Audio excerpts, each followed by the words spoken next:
Assalamualaikum warahmatullahi wabarakatuh. Selamat pagi anak-anak.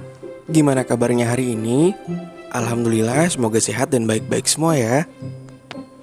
Hari ini kita memasuki pelajaran tema 2, Persatuan dalam Perbedaan, di subtema 1, Rukun dalam Perbedaan, dalam muatan pelajaran Bahasa Indonesia, IPA, dan IPS. Adapun tujuan pembelajarannya sebagai berikut. Tahukah kamu, proklamasi kemerdekaan menjadi tonggak sejarah bagi perjuangan bangsa Indonesia. Meskipun terdiri atas suku yang berbeda, rakyat Indonesia bersatu dalam memproklamirkan kemerdekaan negara Indonesia. Setiap tanggal 17 Agustus, rakyat Indonesia selalu mendengar petugas upacara membacakan teks proklamasi. Sebagian rakyat juga bisa mendengarnya dari radio atau dari tempat lain. Teks proklamasi yang dibacakan memiliki sejarah bagi bangsa Indonesia. Teks tersebut adalah teks proklamasi kemerdekaan negara Indonesia. Untuk muatan pelajaran bahasa Indonesia, hari ini kita akan mempelajari menemukan informasi penting dari teks bacaan. Pada subtema atau tema 1 sebelumnya, anak-anak telah mempelajari, iya betul, menemukan ide pokok dari teks laporan atau teks bacaan. Kemudian, ia menentukan atau membuat simpulan dari teks bacaan atau teks laporan. Nah, hari ini kita menemukan informasi penting dari teks bacaan. Kita akan mempelajari kembali. Nah, kemarin udah sempat kita bahas sama-sama bagaimana menemukan informasi penting dari teks bacaan. Masih ingat kan? Dalam membuat simpulan, iya, kita membuat informasi pentingnya menggunakan 5W plus 1H atau unsur kalimat tanya. Nah, untuk mengingatkan anak-anak kembali, kita bahas bagaimana menemukan informasi penting dari teks bacaan. Begini penjelasannya. Dalam suatu teks atau bacaan, tentunya ada pesan atau informasi yang disampaikan kepada pembaca agar memahami mengenai bacaan yang dibaca. Untuk memudahkan kita menemukan informasi dari suatu bacaan, kita dapat menggunakan unsur kalimat tanya berupa 5W plus 1H. Apa sih 5W plus 1H itu? Nah, 5W plus 1H itu adalah what, where, who, when, why, and how. What itu untuk menanyakan kalimat tanya yang berupa apa. Nah, apa yang akan dibahas dalam teks bacaannya. Jadi, misalnya apa peristiwa yang terjadi, seperti itu. Kemudian ada where. Where ini untuk menunjukkan di mana lokasi atau tempat kejadiannya. Who, siapa? Orang yang terlibat dalam teks bacaan atau siapa saja yang ada dalam teks bacaan atau yang dalam suatu pembahasan gitu ya. Kemudian ada when, kapan. Itu kalimat tanya untuk menanyakan iya betul waktu kejadian. Misalnya kapan terjadinya peristiwa pertempuran di Ambarawa. Nah, seperti itu. Kemudian ada why, mengapa, untuk menunjukkan atau kalimat tanya yang berfungsi untuk menanyakan sebab akibat. Nah, mengapa bisa terjadi? Akibatnya apa gitu kan. Jadi harus ada kesesuaian antara teks bacaan dengan kalimat tanyanya. Dan yang terakhir itu ada how, bagaimana.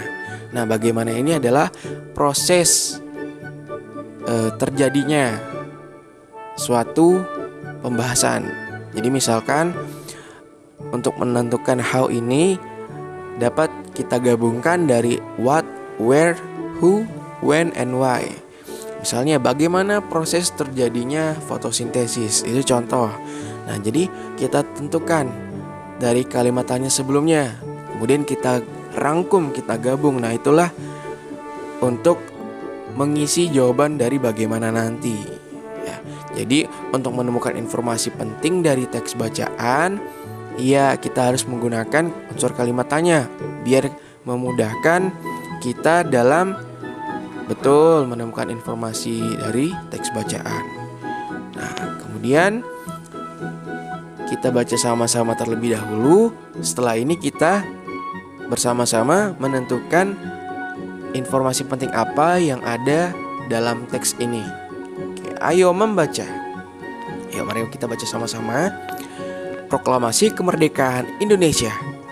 Proklamasi kemerdekaan yang dilakukan tanggal 17 Agustus 1945 menjadi peristiwa penting bagi bangsa Indonesia. Peristiwa tersebut menjadi tonggak sejarah di mana bangsa Indonesia berhak atas kemerdekaan dan wajib mempertahankannya. Diawali dengan dijatuhkannya bom atom oleh tentara Amerika Serikat pada tanggal 6 Agustus 1945 di kota Hiroshima, dan pada tanggal 9 Agustus 1945 di kota Nagasaki, Jepang akhirnya menyerah kepada tentara sekutu. Peristiwa ini dijadikan kesempatan oleh bangsa Indonesia untuk segera membebaskan diri dari penjajahan bangsa Jepang. Teks proklamasi ditulis di Rumah Laksamana Tadashi Maeda, Jalan Imam Bonjol nomor 1. Para penyusun teks proklamasi adalah Insinyur Soekarno, Dr. Andes Muhammad Hatta, dan Mr. Ahmad Subarjo. Konsep teks proklamasi ditulis oleh Insinyur Soekarno. Saat itu hadir pula BM Diah, Sayuti Melik, Soekarni, dan Sudiro. Soekarni mengusulkan agar yang menandatangani teks proklamasi itu adalah Insinyur Soekarno dan Dr. Andes Muhammad Hatta atas nama bangsa Indonesia. Teks proklamasi diketik oleh Sayuti Melik. Pagi harinya, 17 Agustus 1945 di kediaman Soekarno, Jalan Pegangsaan Timur nomor 56, telah hadir antara lain Suwirjo, Wilopo, Gafar Pringgakdikdo, Tabrani, dan Trimurti. Acara dimulai pada pukul 10 dengan pembacaan proklamasi oleh Soekarno dan disambung pidato singkat tanpa teks. Kemudian bendera merah putih yang telah dijahit oleh Ibu Fatmawati dikibarkan. Nah, setelah kita membaca teks proklamasi kemerdekaan Indonesia ini, kita temukan informasi penting apa yang ada pada teks tersebut dengan menggunakan unsur kalimat tanya. Jadi ini adalah unsur kalimat tanya yang berupa 5W plus 1H tadi. Ada apa, di mana, siapa, kapan, mengapa, dan bagaimana. Nah, kita jawab sama-sama. Jadi dari kalimat atau unsur kalimat tanya ini kita terlebih dahulu buat pertanyaan. Oke, yang pertama, apa yang terjadi setiap tanggal 17 Agustus? Nah, ini kalimat pertama, kalimat pertanyaan maksudnya yang pertama. Kemudian, di mana penyusunan teks proklamasi dilakukan? Selanjutnya, siapa yang hadir dalam penyusunan teks proklamasi?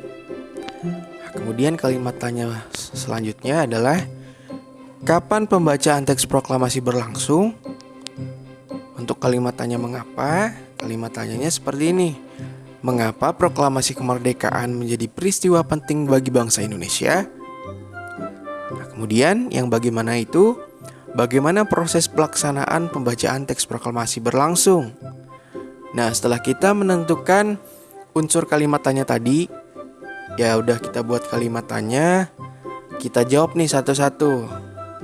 Jawaban inilah atau jawaban dari kalimat tanya ini merupakan informasi penting yang telah kita dapatkan dari teks bacaan. Jadi nanti hasilnya seperti ini jawabannya. Nah, untuk pertanyaan yang apa? Berarti kan ini, proklamasi kemerdekaan dilakukan setiap tanggal 17 Agustus. Kemudian untuk pertanyaan di mana? Penyusunan teks proklamasi dilakukan di Rumah Laksamana Tadashi Maeda di Jalan Imam Bonjol nomor 1. Itu kan? Kemudian untuk pertanyaan nomor 3 tadi, siapa? Siapa saja tokoh yang terlibat, ya kan? Jadi para tokoh yang terlibat dalam penyusunan teks proklamasi diantaranya adalah Insinyur Soekarno, Dr. Andes Muhammad Hatta, Mr. Ahmad Subarjo, BM Diah, Sayuti Melik, Soekarni, dan Sudiro. Nah, untuk kalimat tanya yang keempat adalah kapan, gitu ya. Pembacaan teks proklamasi kemerdekaan dilakukan pada pagi hari tanggal 17 Agustus 1945 dan dimulai pada pukul 10. Untuk pertanyaan atau untuk jawaban maksudnya dari pertanyaan mengapa. Yang kelima ini ya. Proklamasi kemerdekaan merupakan peristiwa penting bagi bangsa Indonesia karena menjadi tonggak sejarah di mana bangsa Indonesia berhak atas kemerdekaan dan wajib mempertahankannya.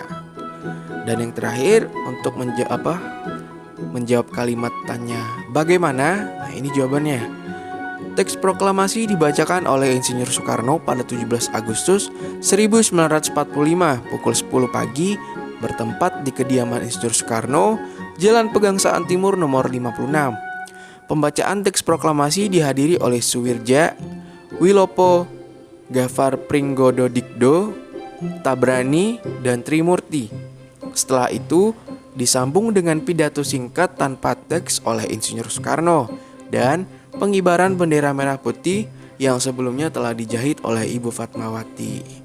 Nah, ini adalah informasi yang telah kita dapatkan dari teks bacaan tadi yang berjudul Proklamasi Kemerdekaan Indonesia. Jadi sebelum kita menemukan informasinya, iya betul, kita tentukan dulu unsur kalimat tanyanya dengan menggunakan 5W plus 1H. Ada what, where, who, when, why, dan how. Jadi anak-anak harus ingat apa itu unsur kalimat tanya. Ya, ada 5W plus 1H. Begitu anak-anak ya. Baik.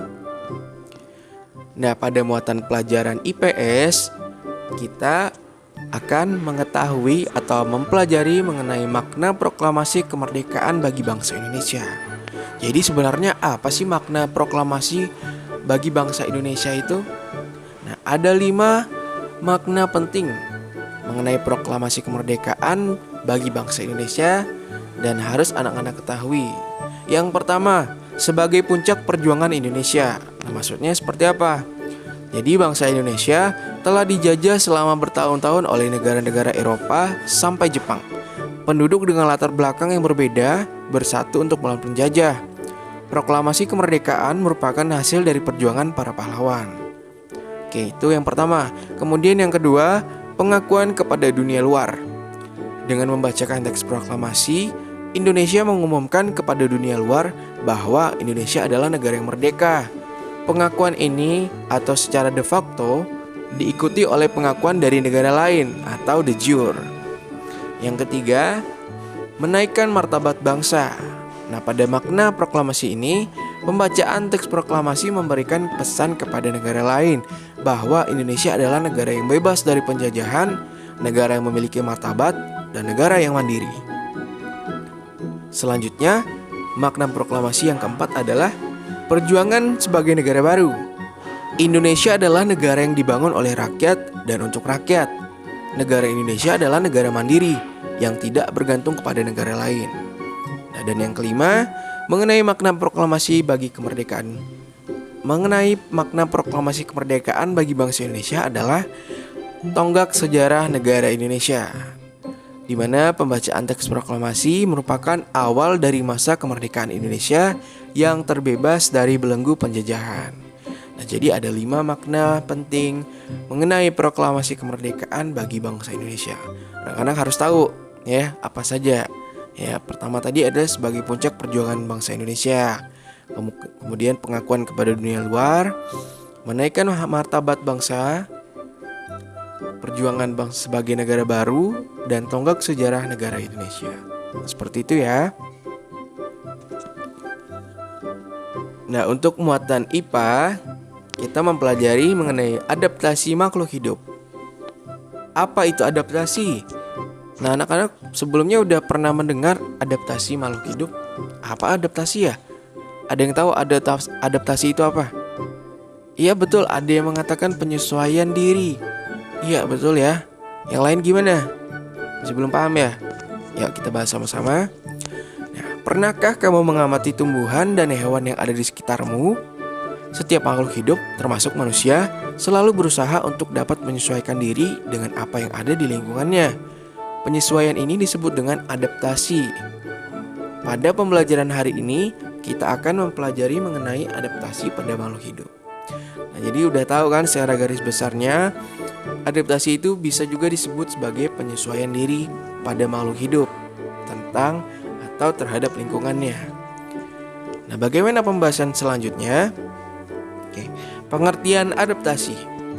Adaptasi adalah penyesuaian diri makhluk hidup terhadap lingkungannya sehingga dapat mempertahankan kelangsungan hidupnya.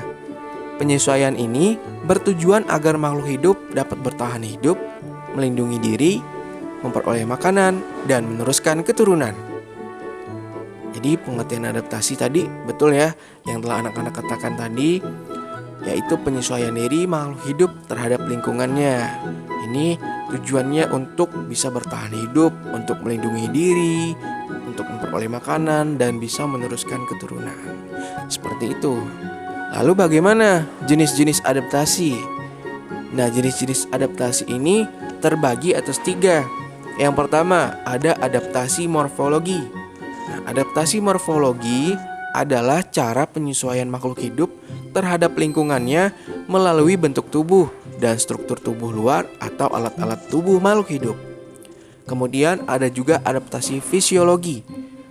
Adaptasi fisiologi adalah cara penyesuaian makhluk hidup terhadap lingkungannya melalui perkembangan fungsi pada organ-organ tubuhnya dan terjadi pada bagian dalam organ tubuh makhluk hidup.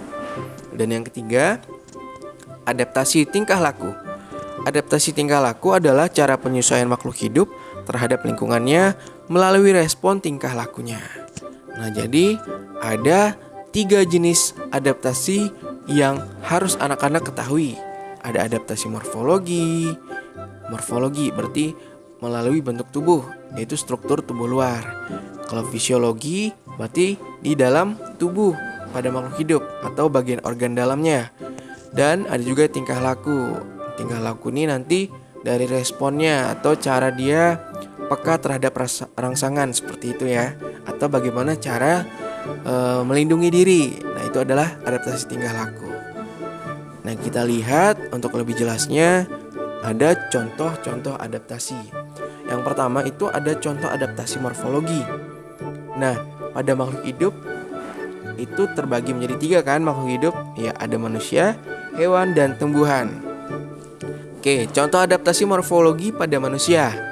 Yang pertama, kulit menjadi kehitaman jika terkena terik matahari setelah beberapa waktu. Kemudian yang kedua, rambut pada tubuh, tangan dan kaki akan berdiri jika terkena suhu dingin. Nah, rambut di sini ini Bapak garis besar ya. Bapak garis bawahi maksudnya ini pada tangan dan kaki. Jadi ada nanti yang mau salah artikan itu bulu tangan, bulu kaki. Sebenarnya bukan bulu penyebutannya, tapi rambut ya. Kalau pada manusia itu adalah rambut. Nah, kalau bulu itu lebih ke hewan. Nah, seperti itu ya. Jadi udah tahu membedakan antara rambut dan bulu. Jadi kalau pada manusia itu disebut rambut, kalau hewan itu adalah bulu. Jadi untuk mengetahui adaptasi selanjutnya itu morfologi pada hewan. Yang pertama, bentuk kaki yang berbeda pada unggas yang digunakan untuk berenang, mencengkram, atau memanjat. Yang kedua, bentuk paruh yang berbeda pada unggas yang digunakan sebagai pemakan biji, daging, atau madu. Kemudian, ada bentuk mulut yang berbeda pada serangga yang digunakan untuk menghisap, menggigit, menusuk, menjilat, dan menyerap. Kemudian, bentuk tubuh ikan yang ramping sehingga memudahkan berenang. Dan yang kelima adalah bentuk gigi hewan mamalia dan reptil yang berbeda-beda sesuai dengan jenis makanannya. Jadi, ini adalah contoh adaptasi morfologi pada manusia dan pada hewan. Lalu bagaimana pada tumbuhan? Nah, pada tumbuhan ini terbagi atas 3. Ada untuk tumbuhan hidup di air, tumbuhan yang hidup di tempat lembab, dan tumbuhan yang hidup di daerah kering atau gurun. Oke, yang pertama, untuk tumbuhan yang hidup di air atau disebut juga dengan hidrofit. Contohnya, daun teratai yang lebih lebar untuk membantu mempercepat penguapan. Kemudian, ada batang eceng gondok yang menyimpan udara untuk dapat mengapung di air. Itu untuk tumbuhan yang hidup di air atau yang disebut hidrofit. Lalu bagaimana dengan tumbuhan yang hidup di tempat lembab atau higrofit? Nah, contohnya itu Batang pada umumnya tidak terlihat karena berada di dalam tanah. Nah, ini contohnya adalah tumbuhan lumut. Kemudian daunnya lebar dan tipis, sedangkan pada daun yang masih muda biasanya tumbuh melingkar atau menggulung. Nah, ini contoh pada tumbuhan pakis atau paku-pakuan. Dan yang kemudian ada untuk tumbuhan yang hidup di daerah kering atau gurun yang disebut dengan xerophyt. Contohnya, kaktus memiliki daun yang kecil sehingga dapat mengurangi penguapan. Ada juga kaktus yang mempunyai batang yang besar sebagai tempat cadangan air. Begitu anak-anak ya. Oke. Kemudian untuk contoh adaptasi fisiologi. Nah, contoh adaptasi fisiologi masih sama, ada pada manusia, hewan, dan tumbuhan. Oke, yang pertama pada manusia terlebih dahulu ya. Pada manusia, contoh adaptasi fisiologi yaitu tubuh mengeluarkan keringat ketika suhu meningkat sebagai pengatur suhu dan membuang zat sisa. Kemudian, pupil pada mata menyesuaikan dengan tingkat intensitas cahaya yang diterima. Kemudian ada orang yang tinggal di daerah pegunungan memiliki jumlah hemoglobin atau sel darah merah yang lebih banyak dibanding orang pada umumnya. Lanjut, adaptasi fisiologi pada hewan, contohnya perbedaan panjang usus dan enzim pencernaan pada hewan herbivora, karnivora, dan omnivora. Nah, yang kedua, kemampuan ekolokasi pada kelelawar untuk membantu saat terbang di kegelapan. Kemudian ada ikan yang hidup di perairan berkadar tinggi garamnya, maksudnya berkadar tinggi garam, memiliki urin atau air seni yang lebih pekat. Kemudian ada 4, itu cacing tanah mengeluarkan zat kapur untuk menetralkan asam di kerongkongannya. Ini contoh adaptasi fisiologi pada manusia dan pada hewan. Lalu bagaimana pada tumbuhan? Nah, pada tumbuhan itu ada 2, yaitu seperti bunga mengeluarkan aroma yang mengundang serangga untuk membantu penyerbukan. Dan ada juga kantong semar yang menghasilkan cairan untuk mencerna serangga yang masuk. Ini adalah contoh adaptasi fisiologi. Kemudian ada contoh adaptasi tingkah laku. Pada manusia, contoh adaptasi tingkah lakunya diantara lain, orang akan menutup telinga jika mendengarkan guntur atau petir. Kemudian, mata berkedip ketika terkena debu. Nah, ini seperti halnya ada gerakan refleks. Ya, refleks terhadap rangsangan atau respon. Nah, seperti itu ada responnya. Respon dari lingkungan. Jadi kayak peka terhadap rangsangan itu juga bisa, atau respon yang diterima karena lingkungan yang berpengaruh. Ya, begitu ya. Lalu pada hewan, kaki seribu akan menggulung jika terkena sentuhan. Bunglon akan mengubah warna tubuhnya atau yang disebut juga dengan mimikri sesuai dengan lingkungan agar dapat mengelabuhi musuh atau pemangsa. Selanjutnya, tupai dan kumbang akan berpura-pura mati bila dalam keadaan bahaya. Kemudian ada kerbau berkubang ke dalam lumpur untuk menurunkan suhu tubuhnya. Cumi-cumi menyemprotkan tinta jika diserang pemangsa. Dan rayap yang baru menetas menjilati dubur rayap dewasa untuk mendapatkan flagela. Ini adalah contoh adaptasi tingkah laku pada manusia dan pada hewan. Nah, untuk pada tumbuhan bisa dilihat seperti ini, yaitu tumbuhan putri malu akan menggulungkan daunnya jika disentuh. Kemudian ada pohon jati akan menggugurkan daunnya pada waktu musim kemarau untuk mengurangi penguapan. Ada daun jagung akan menggulung jika suhu terlalu panas, dan tumbuhan akan tumbuh condong ke arah cahaya matahari. Nah, itulah contoh adaptasi tingkah laku, contoh adaptasi morfologi dan fisiologi. Jadi udah tahu kan anak-anak apa saja jenis-jenis adaptasi, bagaimana proses atau contoh adaptasi tersebut terhadap lingkungan. Nah, itu kan udah diketahui tadi. Jadi ada 3 jenis adaptasi tadi, ada 3 kan? Ya betul, yang pertama ada adaptasi morfologi.